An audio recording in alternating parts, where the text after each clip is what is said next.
Hello, everyone, and welcome to another installment of Erin's Book Club. I have decided to stay home from the barn today because I got off of work fairly late, and we have been struggling to try to save one of our cats with pancreatitis, so we're all exhausted. So I figured I would take some time to just kind of chill out for a little bit and do some catching up on my reading. With that being said, I do have a book review to do today. Before I get into it, though, I want to show you the results of all of the struggle we've had with our kitty. So this here, let's find him. There we go. See him here? There, that's better. That's Munson.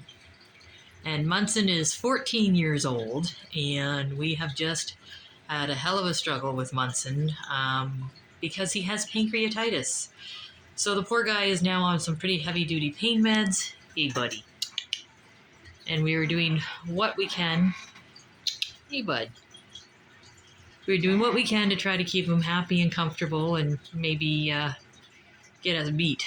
So he is currently eating the veterinary diet that we are requesting him to eat. Not happily, but he is doing it. And with thoughts and prayers, we can get through this. That being said, while we have been struggling through trying to get all of this done, I have done some reading, and I have a book review to do today. So the book review to do today, or that I have to do today, is another classic, because I've been playing with my classics. It is Best Fairy Tales by Hans Christian Andersen, and I will be the first to say that this cover sucks. It doesn't do anything for me. Doesn't do anything for me. That being said, I'm not entirely sure that I am the kind of girl that likes short stories, or maybe I just don't like fairy tale short stories. I can tell you one thing for sure is I am not a fan of Hans Christian Andersen's writing. Some of the books some of the stories that I read here were ones that I knew. Little Mermaid, The Snow Queen, Little Match Girl, incredibly sad. The Tin Soldier. These are all Ugly Duckling. These are all stories that I knew about and that I heard about. Reading them here, I just didn't enjoy them. All the stories seemed to be pretty melancholy and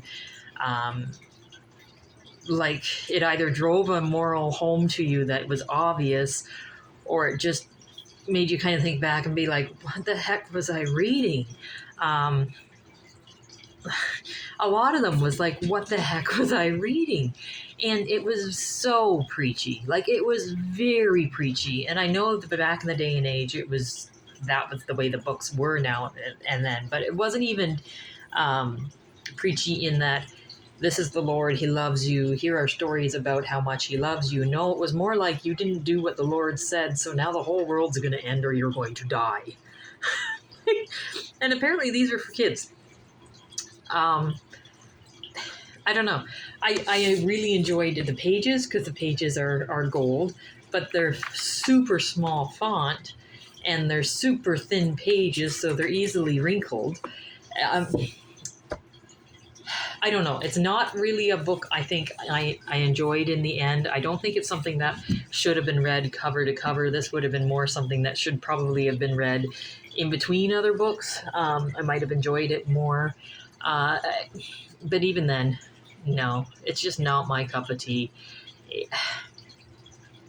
And like a lot of times too, I can give a lot of leniences if the book is written back in the past about, people of color and that kind of thing, because they were very oppressed back then. But I did not enjoy it. I did not enjoy it at all. The only the only story that I really did enjoy and I would probably read again is The Ugly Duckling, because it was a feel-good story in the end. But other than that, no. It was a struggle to get through this one. And I guess it's probably a good thing, because if I was reading anything better, I wouldn't be very focused because of what I've had to deal with Munson. So, but this very close to putting me into a reading slump, to the fact where there's, I think, 2 more in this like classic collection in the gift box. And I don't think I'm going to read either of those 2 for the next book. I'm going to read something different just to give myself a break, because I'm very worried about a reading slump. I can feel it on the edges sneaking up on me. So that being said, I mean, it was a book and it was a classic that I got to experience, and it was an author that I got to read and understand that maybe he and I just don't click. So thank you very much for listening to me ramble about another book, and I will let you know when I have another book read. You guys have a great day. And, hug your pets today, because you never know.